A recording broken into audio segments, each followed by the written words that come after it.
You're welcome to Commerce class. So we are still on the same topic, foreign trade documents and means of payment. Last class we talked about the types of international trade documents. We mentioned 20 trade documents. Talk about the consular form, bills of lading, bill of exchange, and so forth and so on. So without wasting time today, we are going into the terms and quoting price in international trade. The terms and the way you are going to quote your price, the way you pay in international trade. We have six ways that you can quote prices in international trade. Number one, let's go to what? Cost, insurance, and freight is what is CIF. When you see CIF, it means cost, insurance, and freight. When you look at this, it is the price quotation. That means what? The price quoted include the cost, the price for that goods that you want to do import or exportation on.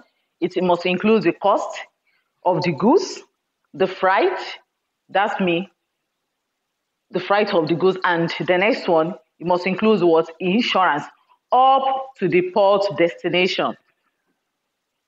So the cost of those goods, the freight and insurance, that means it would have been paid up to the point of destination, but the purchasers will now be responsible for any other subsequent charges concerning the goods.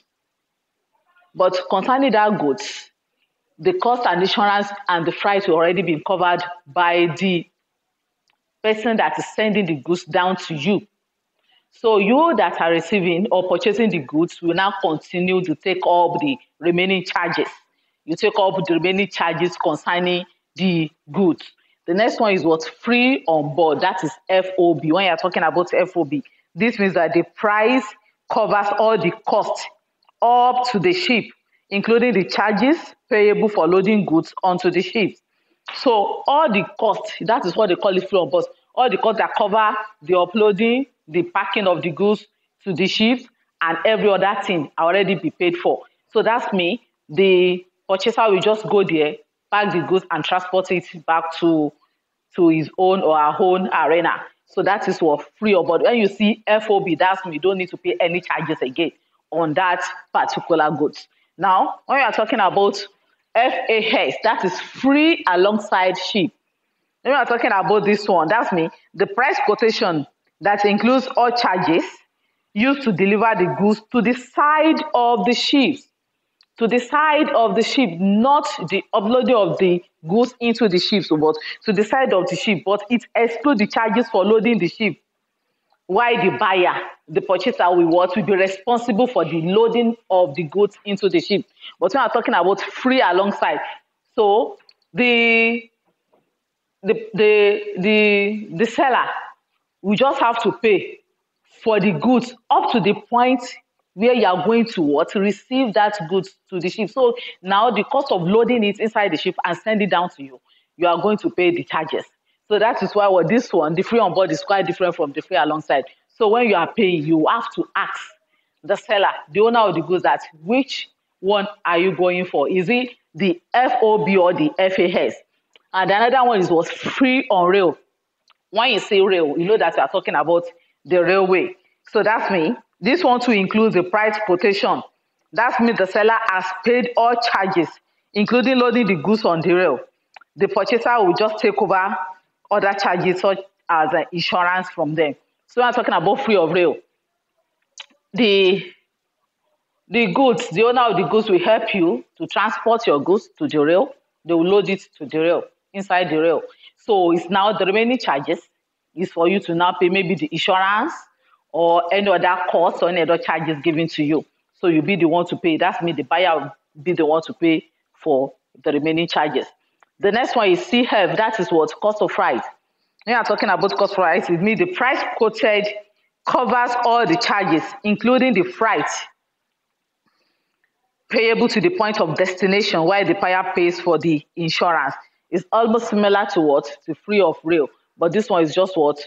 Through either ships or land. So just what? Up to the, so the charges, the payment covers the loading of the goods down to the destination, but the buyer will pay the insurance charges. So, but when we are talking about Franco, Franco means the price quoted must include the cost of insurance, the cost of freight, and all the delivery charges to the importer's warehouse. So the Franco will just make sure that they send the goods directly from the site to your warehouse, and all the charges are already been paid by them. So it's not that you are going there to go and receive your goods like free on board or free alongside or free of rate or cost of freight. But this one, they will take it directly. They will take all the goods directly to your destination. That's me, to your warehouse or to your store. So that means they will deliver from and to you without any problem. Now, let's go into the next topic under it. We have customs authority. You know what custom authority means, so let's go into the definition. Custom authority is a department in the Ministry of Internal Affairs charged with responsibility of assessing and collecting custom duties on import, export, and goods produced locally. Goods produced locally. Sorry. Produced locally. So you look at it, they are a major department in the ministry, especially the internal affairs, that what they do is what? They are going to make sure that all the importation and exportation of goods, that they make sure that you pay the custom duties on them. And they are in charge of, they are responsible for assessing and collecting custom duty. They will assess the one you paid and they will give it to you. They will issue the custom duty to you if at all you have not paid, maybe on maybe you are into importation or exportation of goods produced locally, produced in your home country. And what are the functions? Let's go into the functions, the way they work under this custom authority. Number one, they assess and collect revenue and tariff, even excise duty. So they collect number one of it is what? Collection of revenue. They make sure that they collect revenue from maybe on your importation of goods or your exportation of goods. That's me. They are going to collect the revenue. Number two of it is what? They supervise the warehouse. The custom department supervises bonded warehouse. We know what bonded warehouse means in our warehouse, where the goods are not being paid their custom duty, where they were kept until you pay the custom duty. When you pay the custom duty, then they will release it to you. So they make sure that they supervise all those goods in that bonded warehouse. And the next one under the custom authority is what? Compilation of statistical records. The department compile statistics on export and import trade, which are supplied to the government. So they have to have all the documentation concerning the goods import and the export goods, so that everything will be documented and they will send it to our government. The next one again is what? They prevent smuggling. The custom authority prevents smuggling and seize contraband goods. So they seize contraband goods, they keep it, and they will auction it out for sales when the time comes. So they have to prevent all smuggling goods. They always stay by the border. They always stay by the border, either the sea border or the air. So they always stay there so that they will make sure that they prevent any smuggling goods. And the next one is what? They supervise foreign trade by ensuring that only licensed goods are imported or exported. So they make sure that they secure and they make sure they ensure that all goods, imported or exported goods, must be licensed. So must get a license for your goods, not that you want to smuggle the goods. Then the next one is what? The custom authority ensures that ban on prohibited goods are enforced. So any prohibited goods that they already lay embarment on, they already banned from the country, they make sure that you don't have access to it. So they make sure that they enforce law on it too. And the next one is what? They provide appropriate quarantine facility for the importation of livestock. So when there's movement of livestock from one state or from one country to another, they have to quarantine those stock first so that they will detect maybe those kind of stocks as can affect or disturb the health of the state they are taking it to. They will make sure that they quarantine them and so forth. Now let's go into the next topic under it, which is Nigeria Export Promotion Council, NEPC, Nigeria Export Promotion Council. So let's look at it, their work and what they can do and their help to us in this our nation, Nigeria. Nigeria Export Promotion Council, NEPC, was set up to assist exporters in the cause of exporting goods and to set out procedure for export trade. They make sure that they are in charge and they do assist the exporters, because when they know that when we export more goods, it's bring what? It's favor our balance of payment. So they have to set up this council to assist us in exportation of our goods. And the council also assists in assessing the performances of Nigerian export commodity in foreign markets. All our goods in the foreign markets, they'll make sure that they check it, maybe we are really performing better. So what are the functions of this Nigeria Export Promotion Council?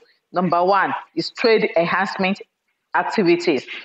NEPC revise and liberate export procedure and documentation to enhance clearance at the port, instead of those people at the border to be disturbing our goods, to be checking and not checking. They'll be the one that will face it, and they'll make sure that they give us a clearance at any port that our goods get to. So they are really assisting to make sure that our goods get out of this country to the foreign country and the trades continue. And the next one is what? Export financings and incentives. NEPC assists in financing exports by deciding to make available export finances facility and investment. When they see that you do not have enough money to export your goods, they'll make sure that what? They assist financially. They will give you more money to produce more and to export the goods. And then NEPC also organize training programs, seminars, and workshops in export management and international marketing.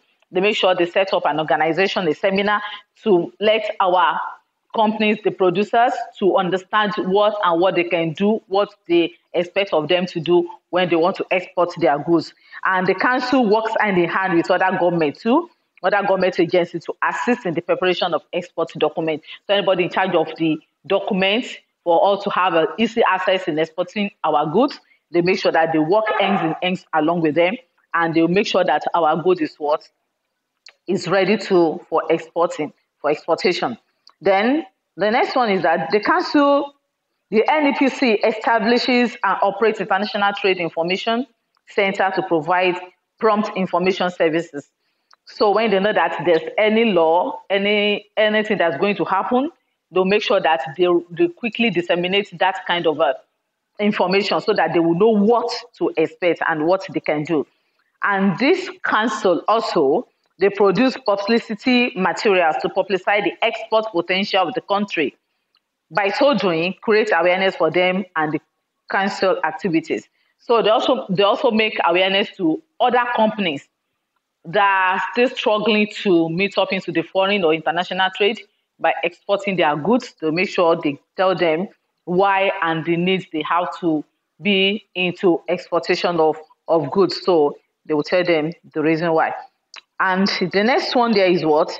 NEPC approve export, provide export license, and set out procedure for exporting goods abroad. So they make sure that all our exporters get their license on time, so without any delay. And when they're exporting the goods abroad, they make sure that they supervise too, so that there's not be mixed up in their own product. And the next one there is what? The council adopts measures necessary to increase the volume of products from agriculture and industry for export. It gives advice on quantity control, packaging, produce design to ensure that our own goods were accepted and they have a standard of exportable goods. So when you look at it, their work also is to what? To make sure that our export development activities is superb. So we're able to export our agricultural products and the industry products as well. Then the last one here is what? Export marketing activities. The council assists in assessing the performance of Nigeria export goods international markets, as well identify barriers against them, explore ways of penetrating new markets. When I'm talking about those export marketing activities, they make sure that they assist our producer, our people in this doing in this exporting of our goods. They make sure that what is the barrier they are really facing uh, in the foreign countries. So they will look for a way to eradicate those barriers, and they will look for another way to exploit and to move into another country so that they will continue to produce more, and our exporting of goods will really move out very well.